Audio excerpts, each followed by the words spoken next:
Howdy! What's up, guys? It's Phil again, Big Phil. Welcome back to another Friday. Yay, it's Friday, right? Yeah, so this week we're talking on Fridays with Phil. This week's episode is episode 4.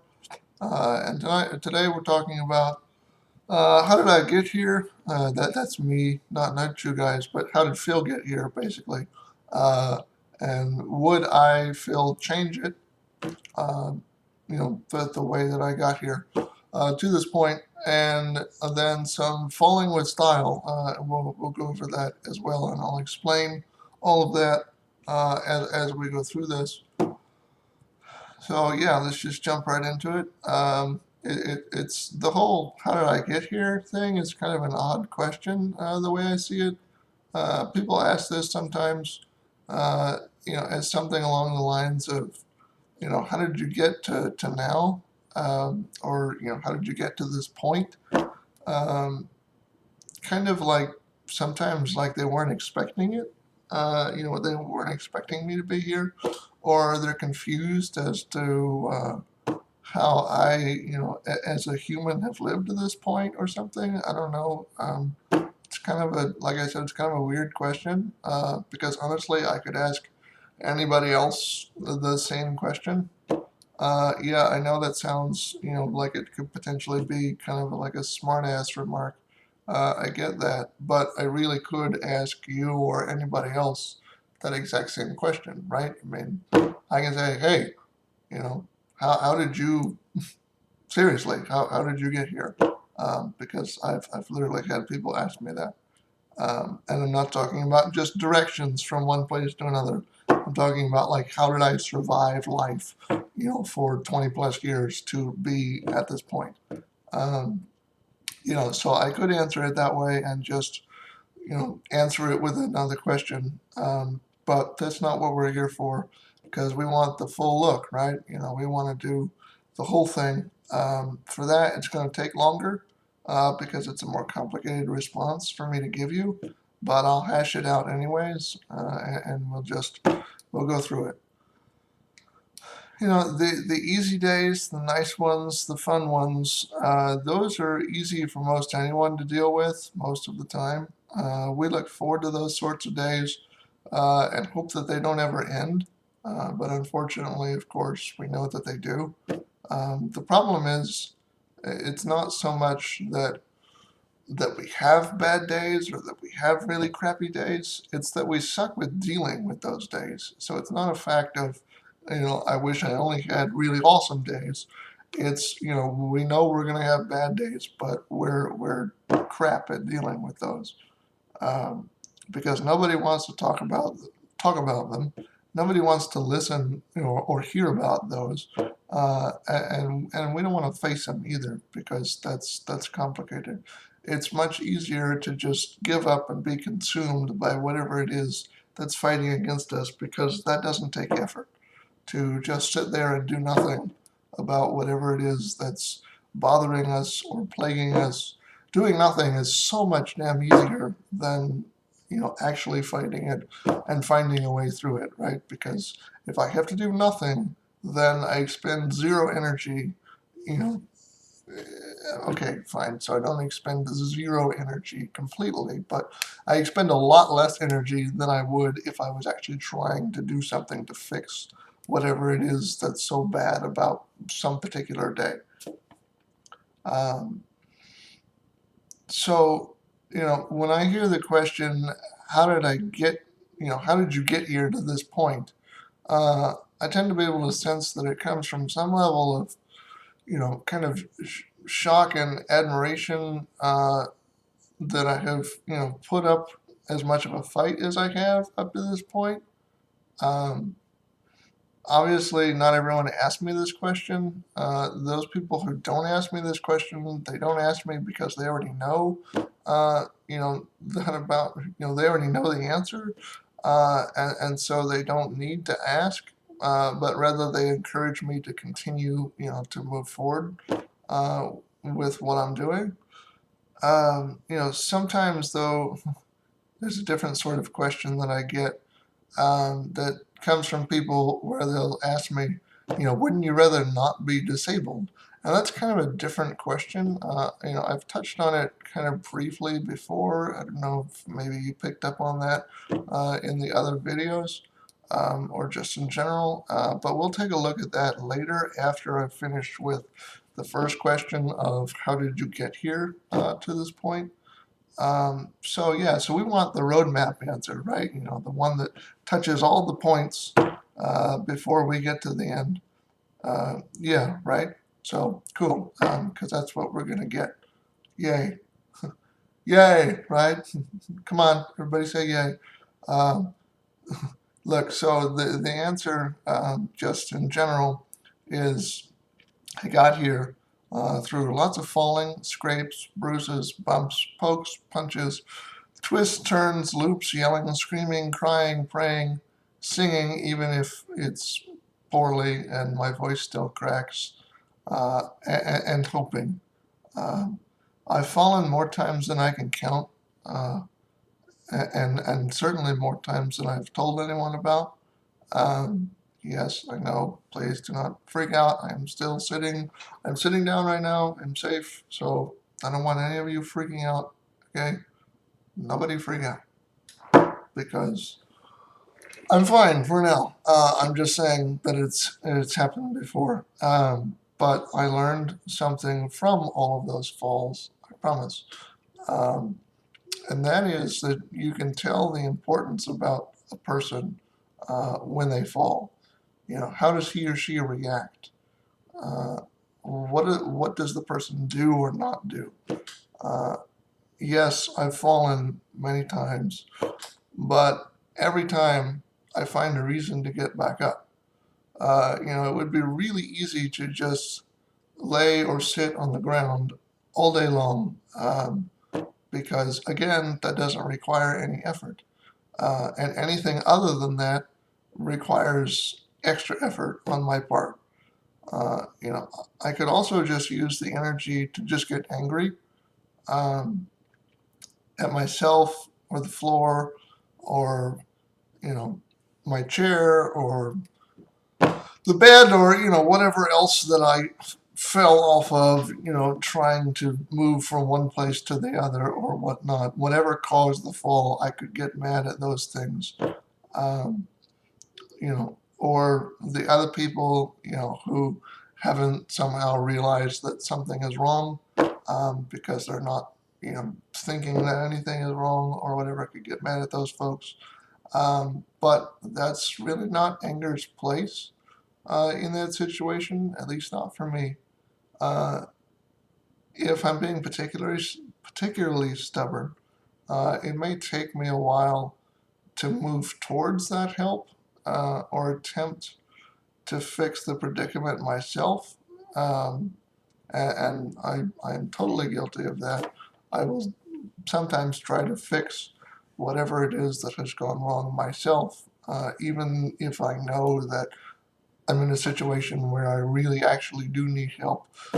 Sometimes I am just brick-headed and I will try to do it myself, even though I know I can't, because I would rather not ask for help because then you have to find me, in that situation of having fallen and there's vulnerability present there, and that's just not always something that I want you to see, to be honest.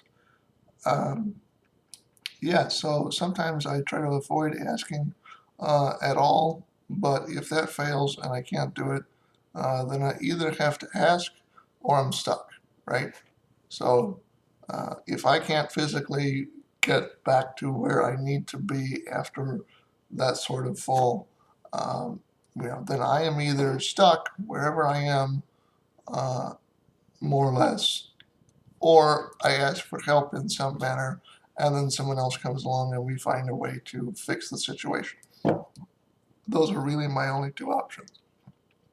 Now, I'm applying this literally to hitting the floor at this point, but the same sort of thing applies to any other sort of fall, whether it still be physical or mental or emotional, psychological, spiritual, etc. Because it's, it's more or less the same across any way that you fall. Um, when I fall, though, I pray.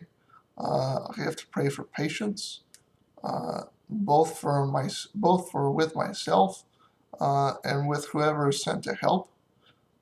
Now, look, I've fallen a lot in what is now 24 years, and as such, I've grown a lot in patience, just because, I have to be patient with the fact that my body has failed me in some way, whether that be physically or mentally, or that, I have failed myself, if I've fallen emotionally or spiritually or whatever. And then I also have to be patient with the person who comes along to help, because they don't necessarily know right away why I have fallen or what sort of state I am in during or after the fall, um, while I'm waiting for them to show up.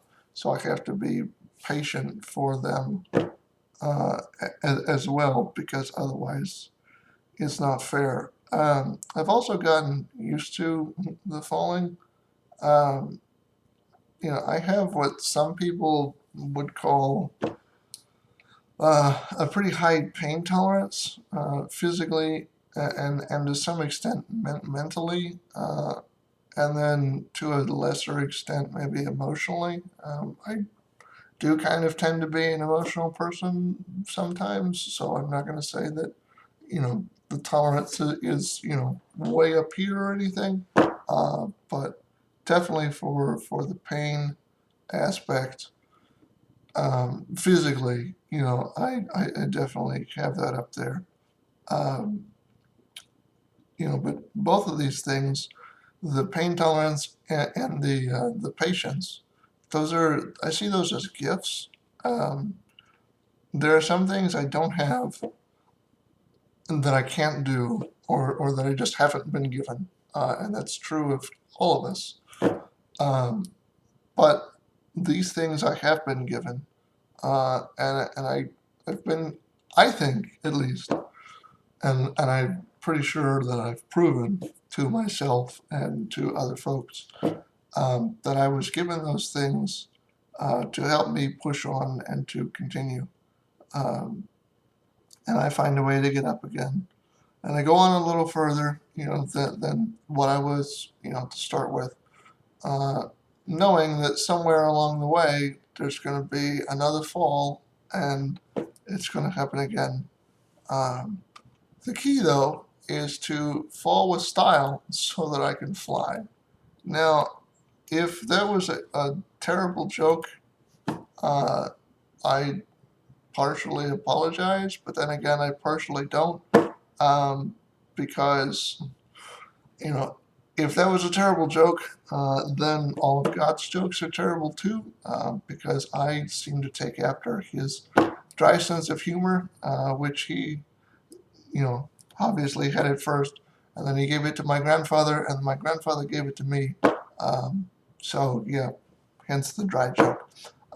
If you miss the reference in that joke, first of all, um, I'm sorry for you. um, Secondly, I direct you to the 1990s.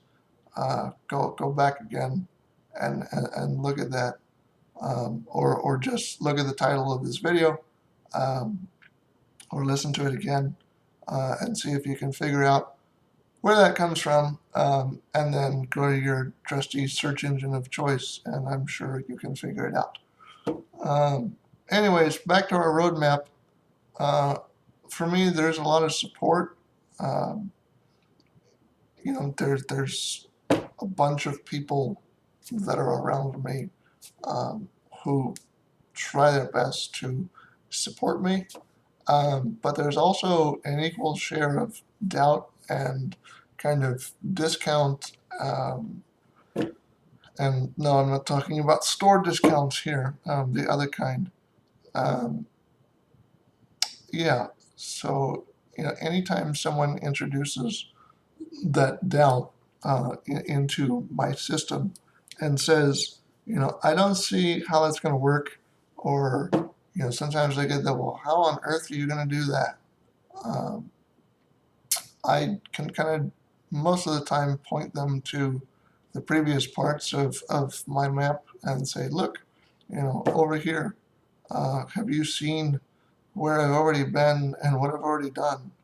Uh, you know, give me some time to kind of figure this out, and something will come of it. Again, the people who understand this already don't ask these things. Normally, I've heard, uh, normally I hear it because someone has some terrible, antiquated, meaning a really old stereotype about people in wheelchairs and how they don't go out and do things, or how other people with disabilities, or maybe even all people with disabilities, can't be successful long term. Um, and first of all, that's not fair. Secondly, it's just flat out not true. Um, to fix any misperceptions on this, um, I don't know if he's still active, but here, let me hold on. Let's see if I can pull something up real quick, and I will direct you guys to this, if it's still what I think it is. And it certainly is. So, yeah, anyways, I direct you to Tim. So if you go to Google and Google Tim's Place, you'll find a restaurant in Albuquerque, New Mexico. And I direct you to that man, because, if you can go and look at Tim and what he's done, and then come back and tell me that he's not one of the most, that he's not a successful person and one of the happiest people on the planet, um, I will clap for you or something, because you will have truly stunned me, because I don't know how anyone can go and look and see what that man has accomplished and not think that people with disabilities can be successful. So anyways, go check out Tim. Um, as for the people in wheelchairs don't go out and do things statement, that's kind of why I go out to places and do things that the rest of the community does. So sometimes, you know, I'm guilty of staying in the house too much, and I sit around and I play video games or whatever. I just kind of veg inside and I don't really do much, all the time, but everybody does that. But sometimes, it's not even that I'm going out because I need something or because I want something. Sometimes it's just that I want to go out, and see something different. So, I will go and, do whatever I think, uh, whatever I think I really want to do. Most people are fine with it, and most of the time I get people that'll be like, "Oh, hey, I saw you at such and such or wherever the other day," or some people say, "Hey, I saw you driving down the sidewalk, headed towards this or that or whatever." Um, some people though, man, they just get clingy, and they mess it all up, and we'll talk about that in another episode. Kind of getting ahead of myself there. Um, but sometimes I just I have to get out and I have to just drive, for my own sanity. It's especially true when it comes to sometimes I go and I take a walk. Um, okay, fine, it's a roll, whatever. I just use walk because all the rest of you say walk, so I'm just trying to make it something that you'll understand. So I say walk. Um, anyways, yeah, so I go out, you know, I go out for these walks just whenever. They give me time to think, time to pray. I get some air and some sun while doing so. And I also, it's kind of just an opportunity to give someone the chance to encounter me who maybe otherwise wouldn't, and for me to encounter them. Um, some of the craziest things have happened just because I decided, hey, I'm going to go, down the street to go to this place to eat today because I'm just hungry for that kind of food. And, walk in and I end up having conversations with people that I don't even know and they don't know me. And, but we have great conversations and a great time, and it's not a big deal. But they wouldn't get that if I wasn't taking, the courage to go out and be wherever it is that everybody else is. Um, it also gives me a chance to kind of indirectly teach them and give a person a different perspective that, simply by being in the same space with them, just because I'm going to say things and do things that are different than what most people, who don't have disabilities will do and say. I mean, sure, I say a lot of the same things. I do a lot of the same things that everyone else does, sure, but there are still other things that, are different that if you haven't thought about them or if you haven't seen someone do them before, uh, it's kind of interesting to see it for the first time. So sometimes I get questions. Some of the questions that are in this series that these topics are based on, I have gotten from people just because they saw me do something one way or another, or whatever, that they were then curious about something else, so they asked about whatever else that was, and excuse me, and I felt that it was something important enough to create a topic over. Um, so I did. So it's kind of, when I go out and do those things, it's great because it gives them a chance to have a positive response towards me, and me to have a positive response towards them, whoever that may be, and therefore it's a rewarding experience for both of us, which is great. So I have a couple of examples of this. A while back, oh gosh, this is going to be quite a while back now. But I remember there was this night where I was hungry for Mexican food, and specifically enchiladas. Um, but I was also feeling kind of lazy. Yeah, I could have walked across town and gone to wherever. Um, but I decided to walk somewhere that was close enough that I knew I could get them. And so I went ahead and did that. Walked down to a local Mexican place to grab me some. I got a table just for me because it was just me. I didn't have anybody else going with me that night. I ordered a drink. I ordered some enchiladas. I took my time eating. I wasn't really in a rush. There weren't too many people in there at that point, so I didn't figure that it was a big deal, if I took my time to eat, because I'm not the fastest eater in the world. People will tell you that. Yeah, right. So, anyways, I took my time eating. I was also just people watching, thinking about whatever was popping into my head at the time. I don't even really remember. I just know I was people watching, hanging out, and eating. Then I told the waitress that I was done, so she brought me my check. They always give you two copies, right, when you get a check at a restaurant.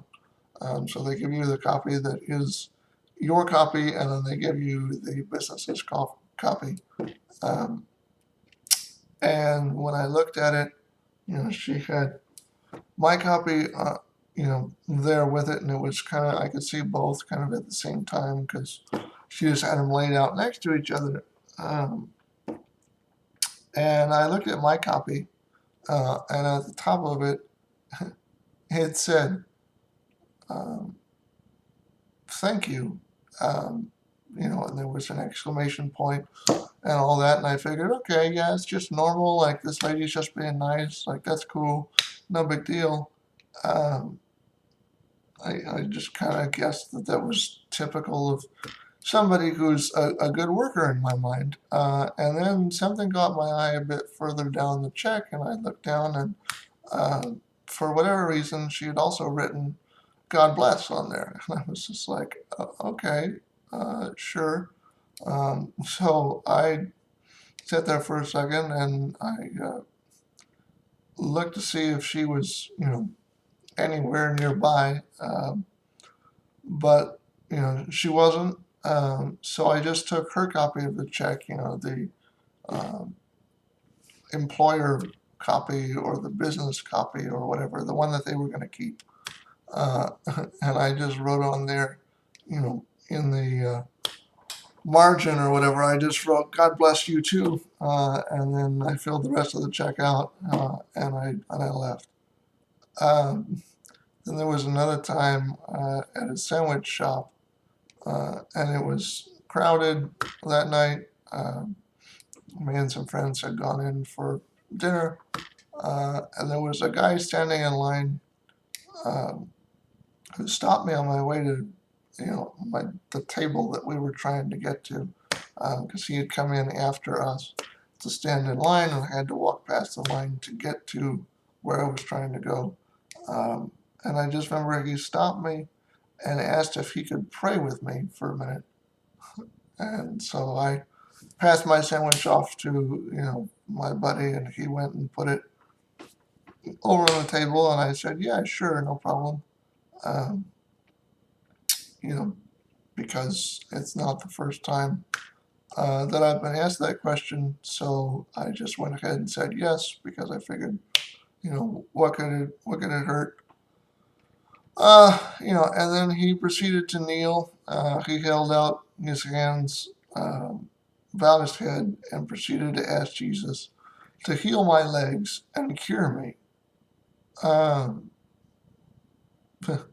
I will tell you right now that at least at this point, that what he asked for hasn't happened yet. I think in the way that he meant it, um, because I'm still sitting in the chair and I don't feel like I have the ability to get up and run across the room right now. I'd probably fall on my face within about the first step. So I'm pretty sure that hasn't happened yet.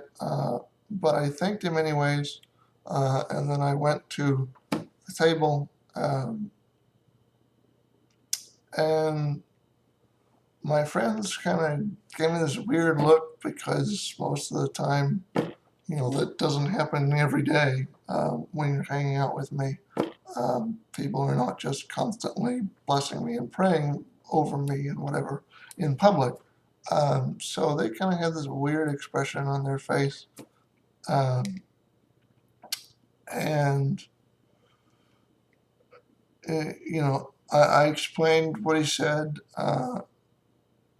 and they asked if I was sure that the guy had been praying to Jesus, because he didn't look like someone who would have been a Christian, at least to them. Um, you know, Look, I don't know what it was, because I didn't ask, but I promise you that he said Jesus, and he seemed pretty devout in what he was saying. So I just kind of took him at his word for it. My advice to anyone with those sorts of questions or doubts about that sort of situation is to just have patience and see what the other person's going to do. Sometimes it'll surprise you, sometimes it won't, but sometimes it'll surprise you. Um, because I didn't expect him to do anything. I wasn't quite sure what to expect, but I had enough patience to just wait and see what direction that was going to go in, and it went in something that I was comfortable enough with now at this point that I was like, okay, this is fine. Like, I'm just going to let him finish up, and it'll be fine. The there was only a single part of that prayer that bothered me, though. Um, and that's just that he asked that I be cured, uh, as if my situation is something, uh, as if such a thing were necessary to make me a complete person, right? Because normally, like, when you're asking for a cure for something, it is because something is ailing you that is making you an incomplete person, right? So you have some kind of sickness that is, uh, impairing you in some way, or something else that has happened that is impairing you in one way or another, um, to the point that you're not your normal self. Okay, I'm not saying that it's a difference between being perfect and not perfect, because that's not possible, because we're humans, right? So it can't be that we're either perfect or not perfect. It's, you know, do I feel like completely myself? And so he was trying to cure that, um, or maybe it was just that, um, he thought it was something that mainstream society would accept better, because, you know, I gotta be cured of the things that are not in the status quo for the rest of society, right? And my CP is certainly not within the status quo. I can tell you that for sure. Um, so yeah, if it were magically suddenly cured, then the status quo would kind of fit me better, right? Um, this kind of leads me nicely into the second question of, if you could, would you change the fact that you're disabled and become, what I'm going to say is, quote, normal? Um, and I say that in quotations because, what on earth is normal? Normal is rather subjective. Everybody has a different opinion about what is normal. But for the most part in society, normal in general means that you have full use of all four of your limbs and that your bodily systems work correctly, which I don't fall into. So, would I change the fact that I am disabled and become normal if I could? Uh, and before you guys jump to anything, as far as an answer goes yourselves, this is one of those things that's not obvious for everyone else, because I don't always talk about it, and I have a particular opinion about this, um, that may or may not fit with what you think, and that's fine. I'm just throwing that out there. Um, you know, and that kind of goes for people whether they know me or not, because for sometimes people don't even want to ask that question, because it's kind of on that edge of, well, should I ask this? Um, or is he cool with me asking this? Is he okay with me asking this? Um, so yeah, let me ask myself that for you, so that you don't have the pressure. So I'll break it down into a few different points. So would Phil take, well, me? Would I, Phil, take some kind of magic drug, or treatment that allowed me to wake up tomorrow, Saturday in the morning, um, and get up and walk around without any assistance, and that would essentially cure me of the CP? Um, my answer to that simply is nope, not likely. Um, and the only way that it would be likely uh, is if and only if the Holy Spirit or some other form of God were to, in some way, ask me to participate in that or to go for that, because, and I'm not saying that he's going to, drop through my roof tomorrow and be like, hey, Phil, like, dude, you need to do this. It would be much more subtle than that. But if I felt like it was something that I was being called to do, to participate in something like that, then yeah, I would do it. Um, but while it's not impossible for some sort of cure-all to appear suddenly, I see it as highly unlikely. That even if there were one, that I would just run away from my CP completely, because having a CP has drawn me closer to God, and allowed me to give people a chance to get closer to Him simply by living and doing what I do on a daily, weekly basis. Um, Look, so, I know that doesn't sound maybe like you wanted it to. But there it is. God doesn't test us beyond the strength that He gives to us. Uh, Everyone has different crosses and burdens that are to be carried every day. And one of mine is my CP. My CP doesn't define me, but because of it, I've gained graces and gifts um, that allow me to be who I am. And I truly believe that. If this weren't the case, you wouldn't know me because I wouldn't be me. Okay? It's that simple.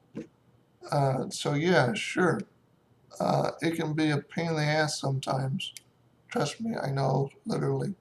Uh, but, you know, I have, so I still have cool battle scars uh, to prove that it's been worth it up to this point. I still get people that comment on those darn things, which is interesting. If you haven't seen my scars yet, ask me, I'll show you. You'll probably be like, oh, that's cool. But I'm sure you've seen it.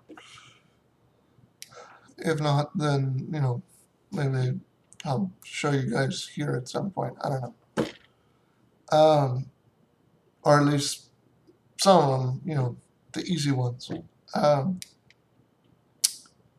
yeah, so I just keep fighting and getting back up, because I've been made for something stronger, and I am stronger because of it. And I know that this is a lot to kind of take in here in this last few minutes. And look, I know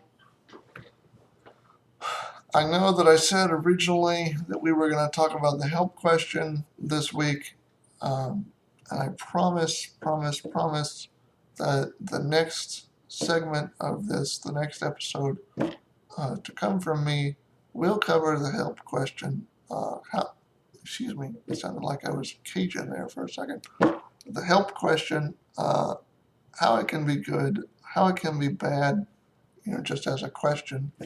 Um, Until then, keep your head up, soldier. You and I are in a war that is far more important than anything that they show you on the news. So keep fighting, and when you fall, learn to fall with style so that you can learn to fly.